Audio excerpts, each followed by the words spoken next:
जी।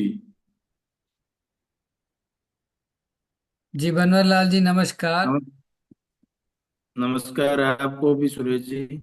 नमस्कार नमस्कार। तो आप बताइएगा, आपके गांव के बारे में कुछ बताइए, हम लोग फिर चर्चा वहां से शुरू करते हैं। मैं भंवरलाल चौधरी राजस्थान के बाड़मेर जिले से हूँ। और बाड़मेर जिला है वो पश्चिमी राजस्थान में थार रेगिस्तान जो है उस थार रेगिस्तान का पार्ट है और पाकिस्तान बॉर्डर से जुड़ा हुआ अंतिम छोर का जिला है, देश का सबसे लास्ट जिला है। तो मेरा जो व्यवसाय है सदियों से हमारा परंपरागत पीढ़ी दर पीढ़ी कृषि और चूंकि ये क्षेत्र है वो वर्षा आधारित खेती पर निर्भर होने से पशुपालन हमारी आजीविका का मुख्य स्रोत होने से खेती के साथ साथ हम पशुधन रखने का भी काम करते आ रहे हैं। हम्म। और मेरा गांव है वो डंडाली, तो तहसील चंदरी में आया हुआ है। और यहाँ यहाँ के जो 80% पब्लिक है वो कृषि और पशुधन पर आश्रित है। अच्छा। तो आप तो मतलब आप आपके पिताजी और उनके पूर्वज जो हैं वो भी खेती और पशुपालन में ही थे, या फिर उन लोगों का कुछ और ही मतलब आमदनी के लिए कुछ और करते थे, लाइवलीहुड के लिए? नहीं, हमारा सदियों से मतलब खेती और पशुधन ही आजीविका रही है। इसके सिवाय अन्य कोई व्यवसाय यहाँ क्योंकि पूरा डेजर्ट एरिया है, सूखा क्षेत्र है, यहाँ कोई औद्योगिक इकाइयाँ भी नहीं है। और हम जो आज से नहीं सदियों से खेती किसानी से ही हमारे पूर्वज है वो भी खेती किसानी ही करते आ रहे हैं। अच्छा अच्छा। तो आप ये आप अपने पिताजी के समय से लेके अभी तक इसमें खेती में पहले खेती के बारे में बात करेंगे। खेती में कितना बदलाव आया है जी। आपके हिसाब से? कैसा बदलाव आया है? खेती में बदलाव आया है क्योंकि एक जमाना था तब कृषि पर आदमी अपने जीवन यापन आसानी से कर लेता था। और उस समय मतलब रोजगार जो कृषि है वो आजीविका का एक मतलब पर्याप्त साधन हो जाया करता था। लेकिन अब समय के साथ साथ खेती मात्र एक खेती से आदमी अपना जीवन यापन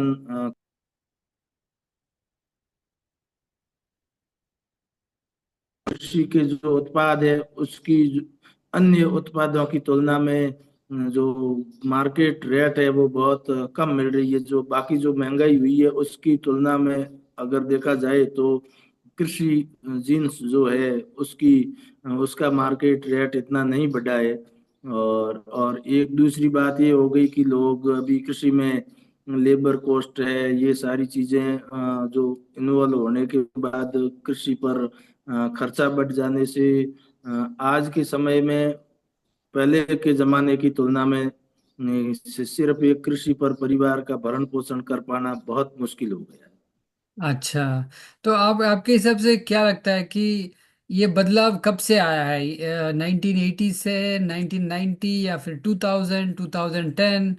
कब से ये बदलाव आना शुरू हुआ है खेती में, जहाँ खर्चा बढ़ गया है और आमदनी कम होते गया?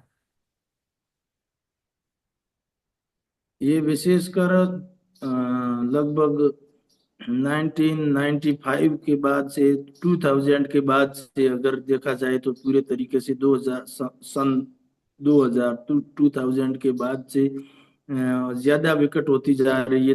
दिन ब दिन इसमें समस्याएं और परेशानियां बढ़ रही है। 2000 के बाद से लगातार इसमें चुनौतियां बढ़ रही है, खर्चे बढ़ रहे हैं। और क्लाइमेट चेंज का जो असर हुआ है ये वैसे ये रेगिस्तानी एरिया है तो बहुत कम बारिश वाला क्षेत्र ही हुआ करता था। लेकिन अब धीरे धीरे बाकी देश के जगहों की तुलना उसके अनुरूप यहाँ भी बरसात बहुत कम होने लगी है। कल क्लाइमेट चेंज का असर हुआ है, मौसमी बीमारियां, खेती में कई तरह की बीमारियां का भी प्रकोप हो रहा है। तो ये लगभग 2000 के बाद से दिन ब दिन ज्यादा विकट होती जा रही है, ज्यादा चुनौतियां आ रही है, ज्यादा खर्चीली और आजीविका कम होती जा रही है खेती में। अच्छा, तो जैसे जैसे बदलाव आता गया, क्या आपको लगता है जो गांव में जो पहले आपके साथ खेती करते थे वो अभी भी खेती कर रहे हैं, या फिर उन लोगों ने खेती करना छोड़ के कुछ और काम शुरू कर दिया, मतलब सिटीज में चले गए, या फिर ऐसा कोई बदलाव आपने देखा है? हाँ बिल्कुल हुआ है। मतलब जब परिवार का भरण पोषण खेती से संभव नहीं हुआ होने लगा तो गांव के लोगों ने और कुछ विकल्प ढूंढने चाहे और उन्होंने प्रयास किया। यहाँ तो कोई रोजगार का जरिया नहीं है, कोई पूरा डेजर्ट एरिया है या कोई वैसे मैंने पहले ही बताया कोई इंडस्ट्रियल मतलब ऐसे धंधे है नहीं। तो लोग है जो बाहर माइग्रेंट होने लगे हैं। कोई गुजरात या गुजरात नजदीक में पड़ता है तो गुजरात के बड़े बड़े शहरों में, अहमदाबाद में है, सूरत में है, इधर महाराष्ट्र में है, कर्नाटक में है, पूरे इन क्षेत्रों में मजदूरी के लिए यहाँ के लोग हैं जो खेती किसानी छोड़ करके अन्य फैक्ट्रियों में काम करने के लिए दूसरे दूसरे राज्यों की तरफ पलायन करते हैं, करने लगे हैं। और काफी सारी संख्या में लोगों ने खेती छोड़ करके अन्य व्यवसायों में जुड़ने के लिए दूसरे राज्यों को पलायित भी हुए हैं। अच्छा, तो आपको क्या लगता है, सरकार को, गवर्नमेंट को इन चीज़ों के बारे में पता है कि ऐसा हो रहा है, या फिर उनको नहीं पता है? तो अगर बात पता ही नहीं है तो कुछ नहीं कर पाएंगे, अगर पता है तो वो क्या कर रहे हैं इसके लिए? ये है कि सरकार को तो पता तो है ही। पूरे देश में ये बात चली है कि खेती का जो जो खर्चा जो लगता है खेती के अन्न उत्पादन में उसकी तुलना में आजीविका बहुत कम है। और जो श्रमिकों की जो कमी देश के अन्य हिस्सों में, चूंकि यहाँ तो इतनी नहीं है लेकिन देश के अन्य हिस्सों में खेती को श्रमिक नहीं मिल रही है, किसानों को बहुत महंगी हो गई है, लोगों की वो मजदूरी बहुत महंगी हो गई है। और पेस्टिसाइड ये केमिकल इसका बहुत ज्यादा उपयोग होने से खेती में बहुत खर्चीला खर्चा आने लगा है। तो सरकार के पास तो ये सारी जानकारी तो कहीं ना कहीं जाती होगी, लेकिन मतलब एक निष्ठावान तरीके से इन समस्याओं को सॉल्व करने की दिशा में कोई प्रयास नहीं हो रहा है।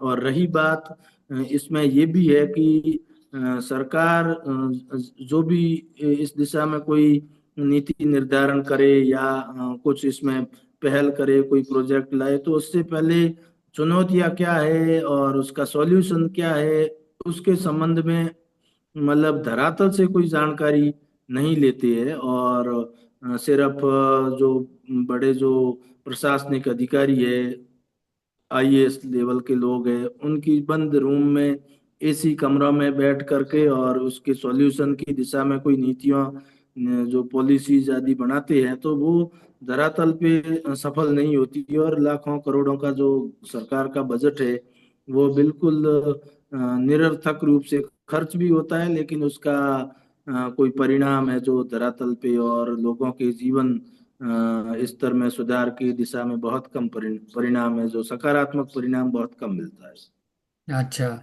ऐसा कोई एग्जाम्पल है जहाँ पे सरकार ने कुछ पॉलिसी इम्प्लीमेंट किया और वो जमीनी स्तर पे इतना उसका असर नहीं रहा? ऐसा कोई एग्जाम्पल आप बता सकते हैं पिछले 10-20 सालों में? हाँ ये हाँ इस प्रकार के तो कई सारे हैं। और सबसे पहले मेरे क्षेत्र की बात करूं तो ये वेस्टर्न राजस्थान का, राजस्थान जो जियोग्राफिकली इंडिया का सबसे बिगेस्ट स्टेट है। और उसमें भी ये जो जिले है बाड़मेर, जैसलमेर, बीकानेर, ये जो बॉर्डर एरिया के रेगिस्तानी एरिया है वो राजस्थान का लगभग 40% जियोग्राफिकली एरियाज को होल्ड करते हैं। तो यानी ये छोटे स्टेट के बराबर का ये बड़ा एरिया है। तो यहाँ यहाँ मतलब सरकार यहाँ सबसे पहली आवश्यकता है पानी। कृषि यहाँ है जो वर्षा आधारित है। और वर्षा आधारित कृषि अनिश्चितता के कारण और जो क्लाइमेट चेंज का जो कुप्रभाव पड़ा है उस सब दृष्टिकोण से देखा जाए तो अब वर्षा आधारित कृषि से जीवन यापन बहुत मुश्किल हो गया है। तो इसमें सबसे पहले इरिगेशन के कोई मतलब काम इरिगेशन की दिशा में कोई पहल करनी आवश्यक है, और उसके लिए पानी की पहली आवश्यकता है। तो वर्षा आधारित जो बारिश के पानी को स्टोर करने के लिए उससे लोगों को सिंचाई की सुविधाएं प्रदान करने के लिए इस प्रकार के काम सबसे बड़ी महत्व के है। लेकिन इस दिशा में जो काम हो रही है वो इम्प्लीमेंटेशन उसका बहुत लूज रहा है। तो पहली बात ये, इस प्रकार के प्रोजेक्ट विफल हो रहे हैं, यहाँ मैंने देखा है। दूसरा सबसे बड़ा एक मैंने एक काम देखा है सरकार का, क्योंकि मैं पहले ही कह चुका हूँ कि ये क्षेत्र है वो खेती के साथ साथ पशुधन यहाँ बहुत आवश्यक है, और पशुधन आजीविका का अच्छा सोर्स है। लेकिन पशुधन का जो ह्रास जो हुआ है, बैल का, जो गाय गाय का, अब उसका जो मेल होता है बैल, उसका मार्केट में कोई बेचता नहीं है या कोई खरीदता नहीं है।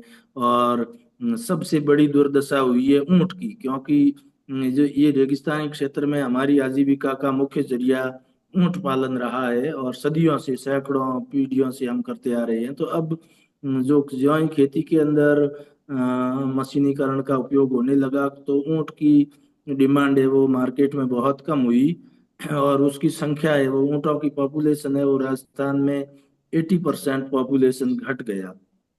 उस दरमियान सरकार के पास ये बात गई कि ऊंट है वो लुप्त हो रही है, इसकी संख्या निरंतर घटती जा रही है, तो इसको बचाने के लिए एक एक्ट लाया जाए। किसी ने बता दिया कि ये जो ऊंट है वो बाहर कहीं स्लॉटर में मीट के पर्पज से जा रही है, और इसकी वजह से इनकी संख्या निरंतर घटती जा रही है।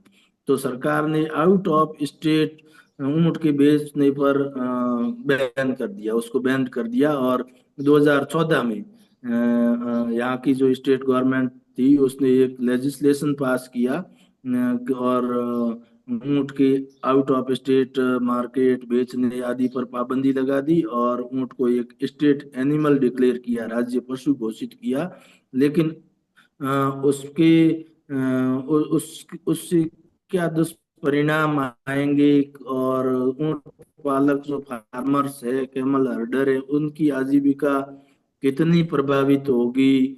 वो फिर सिर्फ ऊंट को पाल करके उससे कोई आजीविका नहीं मिलेगी, तो वो कैसे अपना जीवन यापन कर पाएगा। इस दिशा में कोई उस एक्ट में प्रोविजन नहीं रखा, और ना ही कोई इस प्रकार का प्रोजेक्ट दिया उसके आजीविका को जो नेगेटिव इफेक्ट हो रहा है उसमें सुधार करने के लिए कुछ भी नहीं रखा।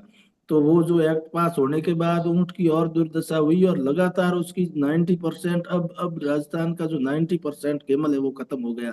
सिर्फ 10% बचा है, और वो भी 2014 के लेजिस्लेशन के पास होने के बाद लगातार गिरता गया है। और एनिमल सेंसस के आंकड़े, स्टेट गवर्नमेंट के आंकड़े भी ये प्रदर्शित कर रहे हैं कि ऊंट की संख्या लगातार गिरती जा रही है।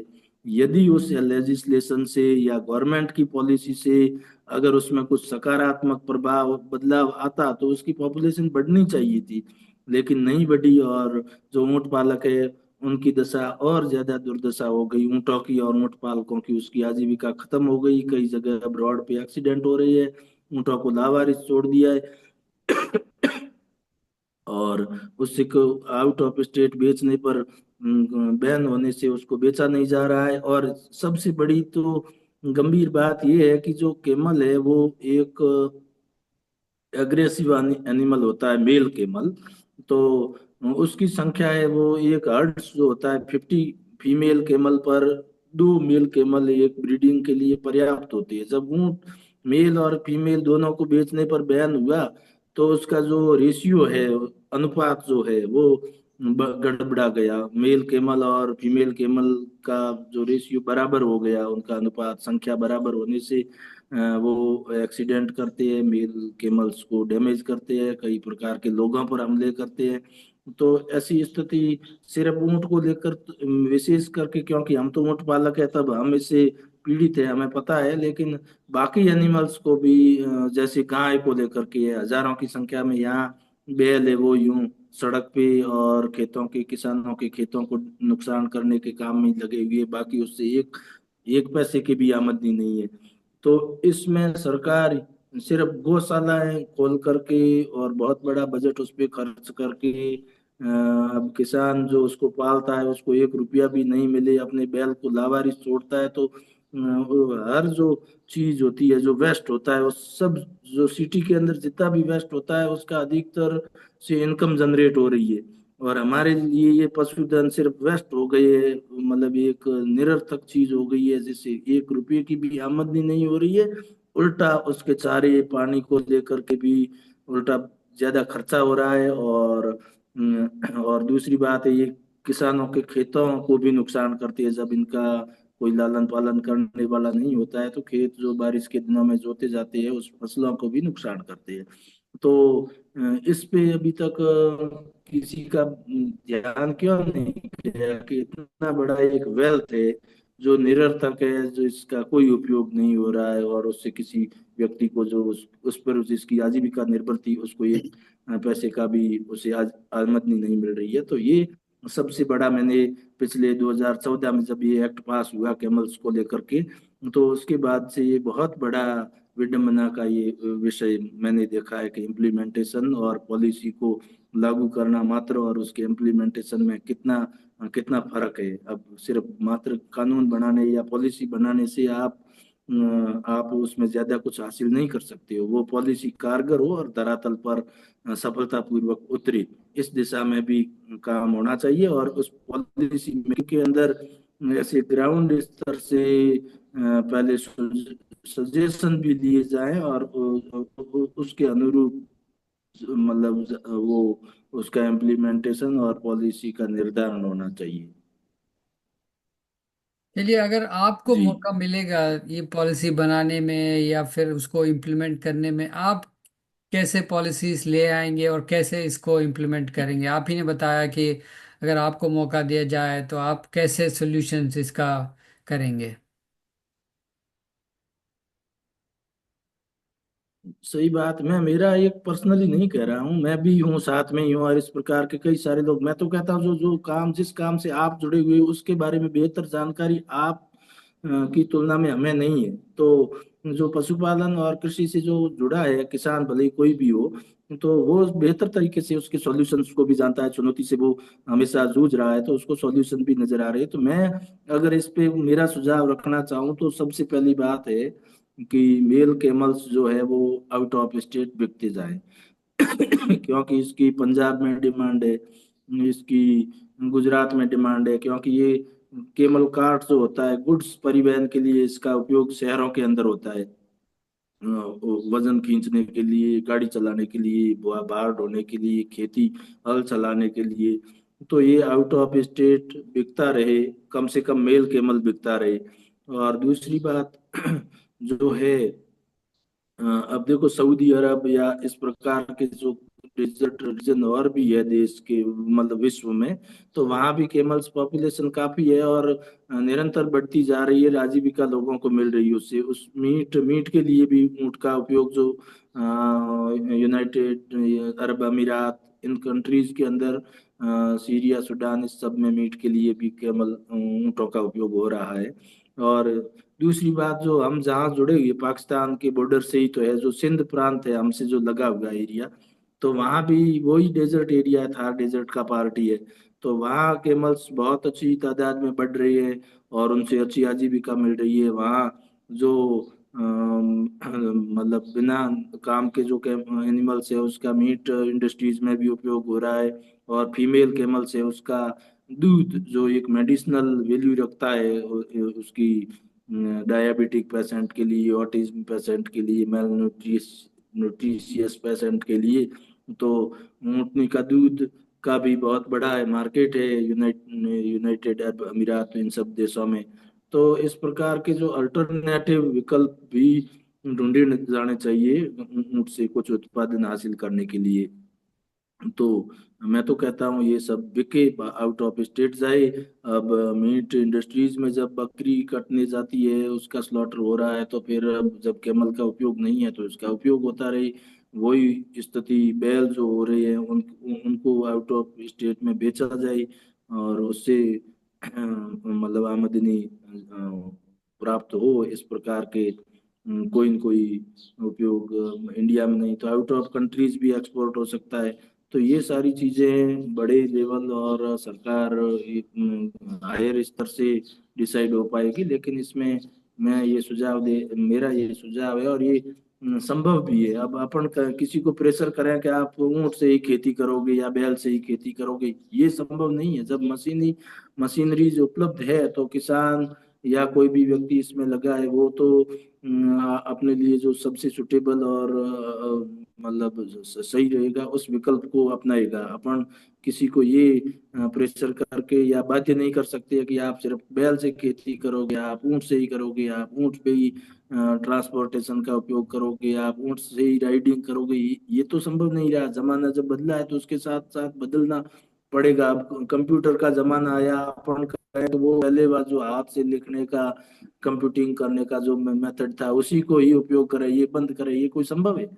तो ऐसी स्थिति में जब ऊंटों का या जितने भी जानवर है अब उससे आजीविका नहीं मिल रही है, तो जो बाकी कंट्रीज में उसकी उसके मीट के लिए उपयोग हो रहा है, उसके दूध के लिए उपयोग हो रहा है, उसकी जो चमड़ा है उससे, उसकी जो बोन्स है, वो सारे विकल्प है। एक एक बड़ा एनिमल है ऊंट। ऊंट है जो डोमेस्टिक एनिमल्स में सबसे बड़ा जानवर है जो इस देश के अंदर। तो इसका बहुत बड़ा उपयोग किया जा सकता है। इसका जो स्किन है, जो लेदर है, उससे भी कई प्रकार के प्रोडक्ट बनाए जा सकते हैं। लेकिन अब उस पे कोई काम, सिर्फ उसको बैन करके छोड़ देने से उसकी और ज्यादा दुर्दशा हुई हुई है, और वो ज्यादा कैजुअलिटीज हो रही है, एक्सीडेंट हो रहे हैं, और दर दर की ठोकरें खा करके भूखे प्यासे बिलखते हुए मरे जा रही है।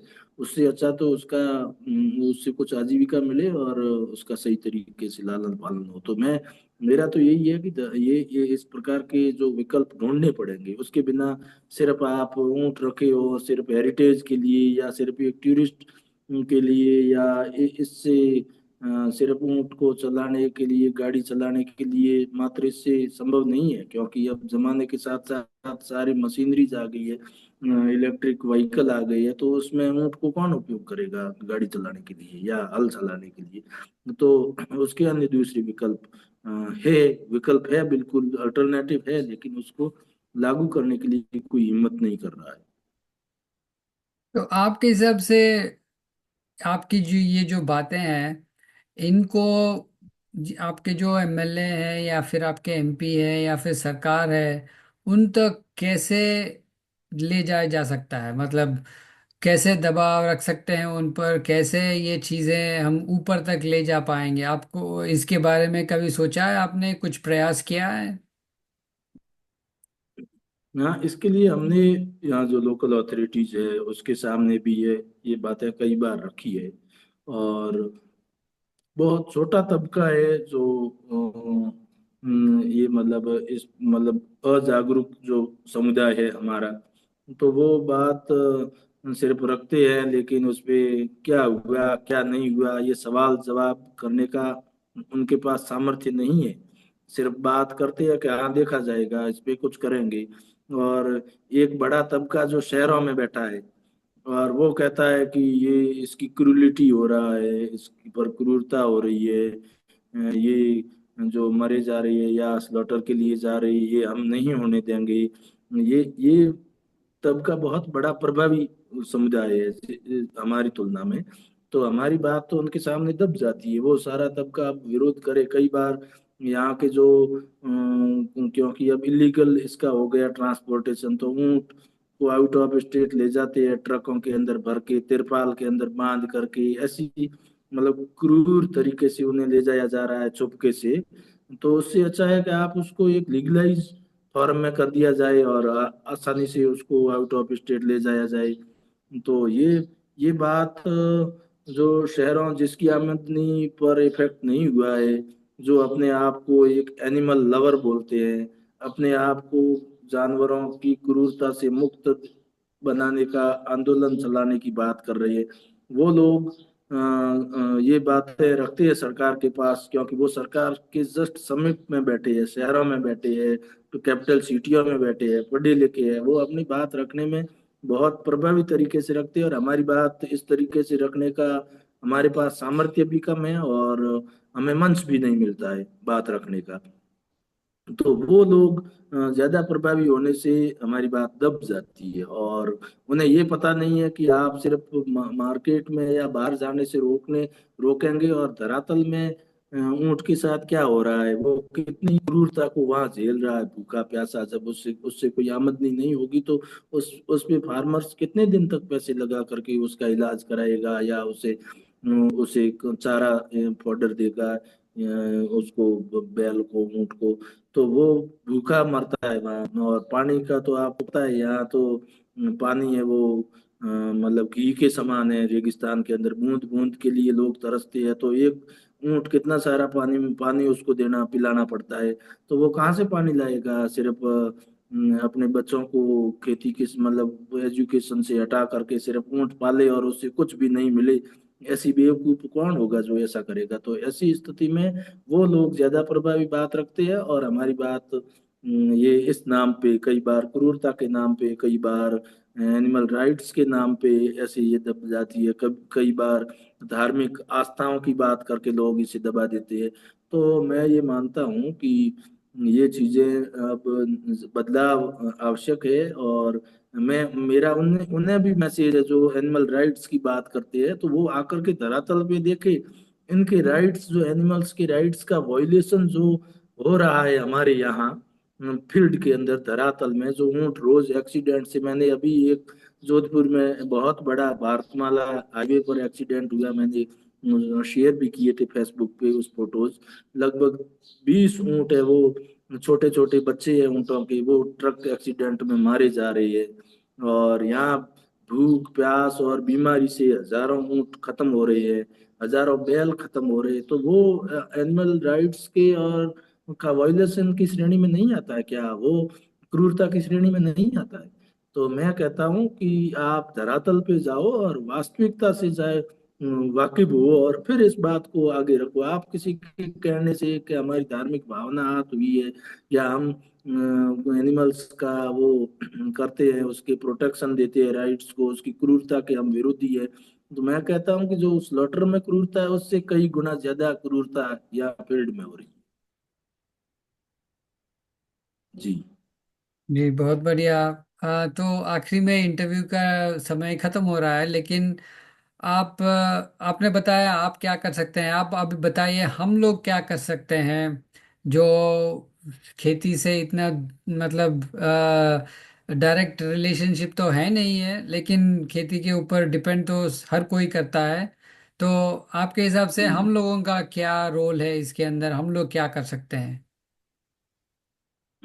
मेरा तो आग्रह और निवेदन यही है कि मैंने यहाँ इन ऊंट पालकों के, पशुपालकों के जो यहाँ के हमारे किसान हैं उन सब के साथ में, इनके बीच में काम कर रहा हूँ, उनके राइट्स को लेकर के, उन्हें जागरूक करने को लेकर के। तो हमारा एक ग्रुप भी है, सेल्फ हेल्प ग्रुप है। हम ये प्रयास कर रहे हैं कि ऊंट से अल्टरनेटिव इनकम जनरेट हो कोई और विकल्प के जरिए। तो हमने ये भी प्रयास किया है कि ऊंटनी का दूध जो है वो बहुत मेडिसिनल वैल्यू रखता है, और उसकी डिमांड भी है मेट्रो सिटीज में। तो हमने यहाँ लोकल में छोटा मार्केट भी ढूंढ रहे हैं। और कुछ ऊंट पालक हम जो एक एक जो मेल के फीमेल केमल है वो मतलब पर डे का 8-9 लीटर दूध का उत्पादन है। तो हमने यहाँ लोकल में छोटा मोटा उसको बेचने का प्रयास कर रहे हैं। तो उसमें भी और दूसरी बात ये है कि जो पशु मेले लगते हैं उसके अंदर जो ट्रेंड कैमल है, जो गाड़ी को चलाने के लिए ट्रेंड है, जो सवारी राइडिंग के लिए ट्रेंड है, तो उसकी मार्केट में थोड़ी वैल्यू है, उसका मार्केट में रिटर्न मतलब भाव ठीक मिलता है। तो हमारे इस ग्रुप ने कुछ कैमल्स के जो बच्चे हैं, मेल कैमल है, उसको ट्रेंड करने का भी एक संगठित रूप से प्रयास किया है कि आप इसे ट्रेंड करिए, गाड़ी चलाने के लिए उसको तैयार करिए, राइडिंग के लिए तैयार करके फिर आप पशु मेले में बेचने जाएं, तो उसको थोड़ी आजीविका अच्छे से मिलेगी। तो हम तो यही सहयोग की अपेक्षा करते हैं कि हमारा जो इस प्रकार का जो प्रयास है उसमें सहयोग किया जा सके तो बहुत अच्छा, बेहतर होगा। ऊँट से और कुछ अल्टरनेटिव आमदनी पशुपालकों को मिलनी शुरू होगी, तो उसकी केयर भी होगी, उसके साथ क्रूरता भी खत्म होगी, और जो पशुपालक है वो भी आजीविका प्राप्त करके अपने आप को संतुष्ट मानेगा।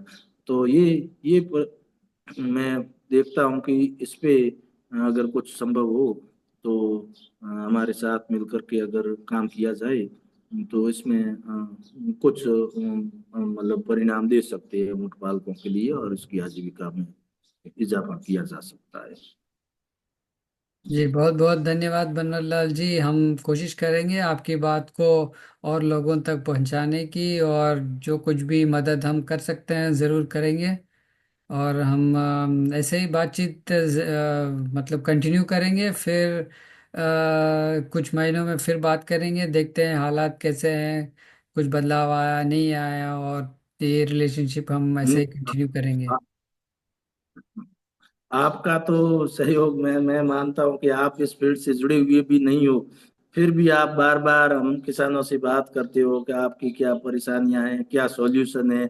मैं तो कहता हूँ कि ये बात करना भी बहुत बड़ा मतलब एक सहयोग है। कोई मतलब इस स्तर पर बात जो इस फील्ड से जुड़ा नहीं है, जिसको इससे कोई संबंध नहीं है, वो लोग अगर इससे इस तरीके से जुड़ रहे हैं, आप जैसे लोग, और आपने कई बार हमारे संगठन को भी हेल्प किया है और हमें गाइड किया है, तो ये चीजें मैं तो बहुत आभार व्यक्त करना चाहूंगा कि आप कम से कम हमारी बात तो कर रहे हैं, और हमारी बात जहाँ तक संभव हो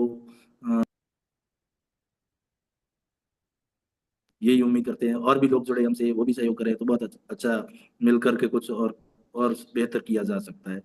बहुत बहुत धन्यवाद है आपका। जी धन्यवाद बनवारीलाल जी। फिर बात करेंगे। Thank you. खूब खूब, थैंक यू, बहुत बहुत थैंक यू।